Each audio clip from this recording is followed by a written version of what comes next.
ഇടതുപക്ഷ രാഷ്ട്രീയത്തിലാണ്. നമുക്ക് 1000 പേര് വേണ്ട, 50 പേരുള്ളെങ്കിൽ അതിന് അച്ചടക്കം ഉണ്ടാകും. ആ അച്ചടക്കം പഠിപ്പിക്കുന്നതിന് വേണ്ടിയാണ് ഈ ഏപ്രിൽ മാസം നമ്മളൊരു ക്യാമ്പ് നടത്തുന്നത്. ക്യാമ്പിൽ എല്ലാവർക്കും പ്രവേശനമില്ല. ഇവിടുന്ന് റോയി പാലമറ്റും UBM വർഗീസും കഴിഞ്ഞാൽ 4 or 5 പേരെ നമുക്ക് സെലക്ട് ചെയ്യാം. അത് ആര് വേണമെന്ന് ഇന്നത്തെ കമ്മിറ്റി തീരുമാനിച്ചു. 9:30 മണിക്ക് യോഗത്തിൽ കയറണം, 6 മണിക്ക് യോഗം കഴിയുള്ളൂ. ഫോണൊന്നും അവിടെ അറ്റൻഡ് ചെയ്യാൻ പറ്റില്ല. ഉച്ചയ്ക്ക് ഇന്റർവൽ ടൈമിൽ ഫോൺ അറ്റൻഡ് ചെയ്യാം. സൈലന്റിൽ ഇട്ടാൽ മതി, ഫോണും കാറ്റിക്കളയണ്ട. ഫോൺ നിങ്ങളുടെ കയ്യിൽ പിടിക്കാം, സൈലന്റിൽ ഇടുക.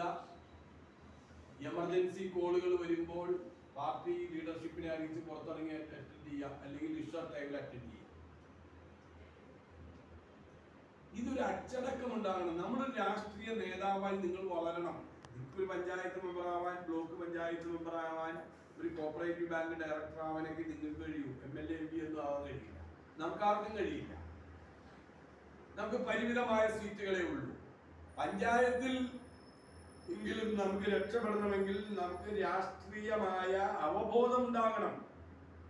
അതിനൊരു ലീഡർഷിപ്പ് നമുക്ക് ഉണ്ടാക്കിയെടുക്കണം. അപ്പൊ ഇവിടുന്ന് ആരൊക്കെ വേണം? ഷാനഖാൻ മൂസ വേണോ? അത്തായി ചേട്ടൻ വേണോ? ജബി പോള് വേണോ? ആരൊക്കെ വേണം എന്ന് നിങ്ങൾ തീരുമാനമെടുക്കുക. ഈ ആളുകൾ വന്നിരിക്കണം, അത് നിർബന്ധമാണ്. ക്യാമ്പിനകത്ത് അച്ചടക്കം നിർബന്ധമാണ്. നമ്മുടെ രാഷ്ട്രീയം എന്താണ്? കോൺഗ്രസിന്റെ രാഷ്ട്രീയം എന്താണ്? കോൺഗ്രസിന്റെ ഭരണഘടന എന്താണ്? നമുക്കറിയണ്ടേ? നമ്മുടെ ഇന്നത്തെ രാജ്യത്തുള്ള മത രാഷ്ട്രവാദം, ഫാസിസം, ഇതിനെക്കുറിച്ചൊരു അവബോധം നമുക്ക് വേണ്ടേ? നമ്മുടെ നേതൃഗുണം, ഒരു നേതാവിന് വേണ്ട ഗുണം എന്താണ്? ഉൾപാർട്ടി ജനാധിപത്യം എന്ത്? അച്ചടക്കം എന്ത്? അധികാര വികേന്ദ്രീകരണം, പഞ്ചായത്ത് രാജ് നിയമങ്ങൾ, പഞ്ചായത്ത് രാജ് അധികാര വികേന്ദ്രീകരണത്തെ കുറിച്ച്, സ്ത്രീ ശാക്തീകരണം, നമ്മുടെ ജില്ലയിലെ സമഗ്രമായ ഒരു പഠന റിപ്പോർട്ട്, നമ്മുടെ പാർട്ടിയുടെ ഘടന, അതിന്മേൽ നിങ്ങൾക്ക് ചർച്ച, വരുന്ന ഡെലിഗേറ്റ്സിന് ചർച്ച ചെയ്യാൻ, ഒരു നിയോജകമണ്ഡലത്തിൽ ഒരു വ്യക്തിക്ക് 1-2 ആളുകൾക്കുള്ള ചർച്ച. അങ്ങനെ നമ്മുടെ ക്യാമ്പ് എല്ലാ രീതിയിലും, രാവിലെ ഭക്ഷണം, ഉച്ചയ്ക്ക് ഭക്ഷണം, വൈകുന്നേരം ഭക്ഷണം, സമാപനം ഉൾപ്പെടെ വിപുലമായ പരിപാടികളാണ് നമ്മൾ ആലോചിക്കുന്നത്. എല്ലാവർക്കും പാർട്ടിസിപ്പേഷൻ സർട്ടിഫിക്കറ്റ് ഉൾപ്പെടെ കൊടുക്കണമെന്നാണ് ഞങ്ങൾ ആഗ്രഹിക്കുന്നത്. നാളെ ഞങ്ങൾ 10 മണിക്ക് ലീഡേഴ്സ് മീറ്റ് ഉണ്ട്, 10:30 എക്സിക്യൂട്ടീവ് ഉണ്ട്. ആ ലീഡേഴ്സ് മീറ്റിൽ ഇതിനൊരു ഫോർമുല തീരുമാനിക്കും. വലിയൊരു യോഗത്തിൽ നമുക്ക് തീരുമാനിക്കാൻ കഴിയില്ല. ഈ ജില്ലയിൽ നിന്നുള്ള സ്റ്റേറ്റ് ലീഡേഴ്സ്, ശ്രീ സന്തോഷ് ലാൽ, മാത്യൂസ് വർഗീസ് വർക്കീൽ ഉൾപ്പെടെയുള്ള, ബേസിൽ ഉൾപ്പെടെയുള്ള ഞങ്ങൾ ഇരുന്ന് ഒരു രൂപരേഖ ഉണ്ടാക്കും. ആ രൂപരേഖ നമ്മുടെ എക്സിക്യൂട്ടീവിൽ അംഗീകരിച്ച് മന്ത്രിയുടെ തീയതിക്കനുസരിച്ച് ക്യാമ്പ് അനുയോജ്യമായ സ്ഥലത്ത് നടക്കും. ആ ക്യാമ്പിലൂടെ നിങ്ങൾ രാഷ്ട്രീയ മൂശയിൽ ഒരുക്കപ്പെട്ടവരാണ്. അപ്പൊ ഇങ്ങനെയുള്ള ഫോണൊന്നും കിട്ടൂല. നാളെ കാര്യങ്ങൾ പബ്ലിക്കിന്റെ മുമ്പിൽ സംസാരിക്കാൻ കഴിയും. ഇപ്പൊ നമ്മൾ 14 പേര് പങ്കെടുത്തിട്ട് പ്രസംഗിക്കാൻ വിളിച്ചില്ല. കാരണം എന്താ? നമ്മൾ ആരെങ്കിലും ജൂബി ഉണ്ടായിരുന്നെങ്കിൽ പക്ഷെ പ്രസംഗിക്കാൻ വിളിച്ചല്ലേ. പിന്നെ ആരും അങ്ങനെ അത്രയും അങ്ങോട്ട് പ്രസംഗിക്കുന്ന അവർക്ക് തോന്നലില്ല. ഞാനിവിടെ വിളിച്ചു ചോദിച്ചു, എന്തുകൊണ്ട് ഞങ്ങളുടെ കുറച്ച് പേരുണ്ടായല്ലോ. നമ്മൾ വലിയ അവകാശവാദം ഒന്നും പറഞ്ഞില്ല, 14 13 പറയാൻ പോയില്ല. ഞങ്ങൾ 5-8 പേരുണ്ടായില്ലോ. ഞങ്ങൾ ആരെയും ഒന്ന് സ്വാഗതം പറയാനോ കളയാനോ. LDF കൺവീനറോടാണ് ചോദിച്ചത്.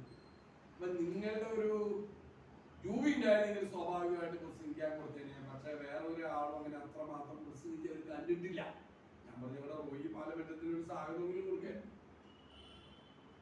അപ്പൊ നമ്മൾ കുറച്ചുകൂടി നന്നായി രാഷ്ട്രീയമായി കാര്യങ്ങൾ അവതരിപ്പിക്കാൻ കഴിയുന്ന രാഷ്ട്രീയ നേതാക്കളായി വളരേണ്ടതുണ്ട്. അതിനുവേണ്ടിയേ ക്യാമ്പ്. പഞ്ചായത്തിൽ ഒരു സീറ്റ് കിട്ടണം, പാർട്ടിയെ ശക്തിപ്പെടുത്തണം. പാർട്ടി നമ്മള് എല്ലാ ഭംഗിയായിട്ട് പോകണം. ഇപ്പോ ഇവിടെയൊക്കെ വിവിധ കമ്മിറ്റികളുണ്ട്. ഈ കമ്മിറ്റികളിൽ ഇപ്പൊ ഞാൻ കമ്മിറ്റി കൂടുമ്പോഴാണ് അറിയണേ, പലവരെയും പലവരെ പുകഴ്ത്തിയിരിക്കുകയാണ്. വില്ലേജ് വികസന സമിതി ഇവിടെ ഇപ്പൊ ഞാൻ മനസ്സിലാക്കിയിടത്തോളം കുന്നത്തുനാട്ടില് പുത്തൻകുരിശ്, പിന്നെ 3 പഞ്ചായത്തുകളായിട്ടാണ് ക്വാളിഫൈഡ് ഉള്ളൂ. അതെല്ലാ മണ്ഡലങ്ങളിലും നമ്മൾ അങ്ങനെയാ. ആ ഉള്ളവിടത്ത് വില്ലേജ് വികസന സമിതിയിൽ നമ്മൾ ആളുകളെ വിടണം, കൃഷി സമിതികളിൽ ആളെ വിടണം, ഹോസ്പിറ്റൽ കമ്മിറ്റിയിൽ ആളെ വിടണം. അങ്ങനെ ആളുകളെ വിട്ടാലാണ് റോയിക്ക് ഒരു കമ്മിറ്റിയും വേണമെന്ന് വെച്ചാൽ വേണ്ടെന്ന് പറഞ്ഞു. ഞാൻ നിർബന്ധിച്ചാൽ ഇപ്പൊ പുത്തൻകുരിശില് നമ്മുടെ രജിസ്ട്രേഷൻ കമ്മിറ്റി കൊടുത്തിട്ടുണ്ട്. അവിടെ നമുക്ക് 2 പേരെ കൂടി കൊടുക്കാം. ഒരു വനിതയ്ക്ക് ചാൻസ് ഉണ്ട്. അത് ഗവൺമെന്റ് നോമിനിയാണ്. അത് നമ്മള് നാളെ അത് ജില്ലാ രജിസ്ട്രാറും നമ്മുടെ മന്ത്രിയും സന്തോഷ് ഭായി ഒക്കെ ഇടപെട്ടാണ് വേറെ തരത്തിൽ നമ്മുടേതാക്കിയേക്കുന്നത്. ഒരു പട്ടികജാതി സംവരണം വേണം, അത് ആരാന്ന് വെച്ചാൽ തീരുമാനിക്കണം. അതുപോലെ നമുക്കൊരു വനിതയെ കൊടുക്കാം, അപ്പൊ ആ വനിതയ്ക്കും അതിനകത്ത് പങ്കെടുക്കാം. അപ്പൊ 3 ആളായി ഇവിടെ. ഇങ്ങനെയുള്ള കമ്മിറ്റികളൊക്കെ വരുമ്പോ ചിലപ്പോ ഒരു ചായ ഒരു പഴംപൊരിയായിരിക്കും കിട്ടുന്നത്. പക്ഷെ നമുക്കൊരു അംഗീകാരമാണ്. ഒരു പൊതുപ്രവർത്തകന് അവിടെ ചെന്നിരിക്കുമ്പോ ആരാ? ആ റോയി പാലമറ്റേ കടന്നപ്പള്ളി സാറിന്റെ പാർട്ടിയുടെ ആളാ, അത് ഈ വകുപ്പ് ഭരിക്കുന്ന ആളാ. റോയിയോട് പറഞ്ഞാൽ മതി ഈ വിഷയം. റോയി ഒന്ന് ഇടപെടണം എന്ന് പറയുന്ന നിലയിലേക്ക് എത്തും. അങ്ങനെ എത്തുമ്പോൾ പൊതുപ്രവർത്തകന് പൊതുവേദിയിലുള്ള മൂല്യം വർദ്ധിക്കും. അതാ നമ്മൾ ആഗ്രഹിക്കുന്നത്. അല്ലാണ്ട് മന്ത്രിയാകാൻ MLA ആകാന്നല്ല.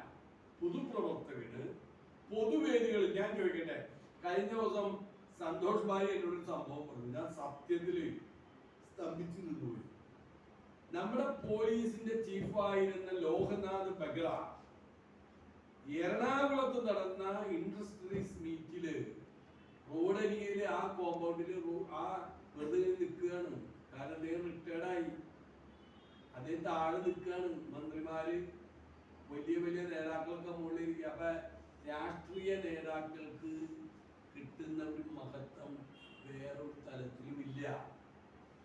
ഒരു ഉദ്യോഗസ്ഥനായിരുന്നു, ആ ഉദ്യോഗസ്ഥനായിരിക്കുമ്പോ കിട്ടും. അദ്ദേഹം ഇപ്പോഴും മെട്രോയുടെ MD ആണ്. പക്ഷെ നിങ്ങളൊരു കാര്യം മനസ്സിലാക്കണം, അവിടെ നമ്മുടെ സന്തോഷ് ഭായി രഞ്ജുവൊക്കെ ചെന്നിരുന്നു. അവര് കണ്ടായിരുമ്പോ അവരോട് വർത്താനം താഴെ. അതാണ് രാഷ്ട്രീയം. പൊതുപ്രവർത്തകന് സമൂഹത്തിലുള്ള ഒരു വില നിങ്ങൾ മനസ്സിലാക്കണം. ഞാൻ കൂടുതലായി പരത്തി പറയുകയല്ല. അതുകൊണ്ട് നമ്മുടെ പാർട്ടി അതിശക്തമായി മുന്നോട്ട് പോകണം. ജില്ലയിൽ ക്യാമ്പിൽ പങ്കെടുക്കുന്ന ആളുകളുടെ ലിസ്റ്റ് തരണം. ഈ പറയുന്ന ജില്ലാ രജിസ്റ്റർ ഓഫീസിലേക്കുള്ള ലിസ്റ്റ് തരണം. മറ്റ് വികസന സമിതികളിലൊക്കെ നമ്മുടെ ആളുകളെ കോപ്പി ചെയ്യണം. ഞാനും രഞ്ജുവും പുറമത്തെ എന്നൊക്കെ ഒരു രസം ഉണ്ടായത്, പുറമത്തെ ബ്ലോക്ക് പ്രസിഡന്റാണ് എല്ലാം വൈകുന്നത്. രഞ്ജു കുറച്ച് ചീത്ത പറഞ്ഞു. എന്തുകൊണ്ടാ സംഘടന തമ്മിലുള്ള സെക്രട്ടറിയാ. അദ്ദേഹം പറഞ്ഞെന്താ, നിങ്ങൾ ഇങ്ങനെ ആകരുത്, മറ്റുള്ളവർക്ക് കൊടുക്ക്, നല്ല ആള് വരുള്ളൂ. അന്ന് അവിടെ വെച്ച് തീരുമാനിച്ച് 3-4 പേർക്ക് കൊടുത്ത കാരണം അവിടെ ഇപ്പൊ നല്ല നല്ല രീതിയിലായി പ്രവർത്തനം. ഇത് തന്നെ മൂവാറ്റുപുഴയിലും ഏതാണ്ട് 7 നിയോജക മണ്ഡലങ്ങളിൽ എറണാകുളം ജില്ലയിലെ 14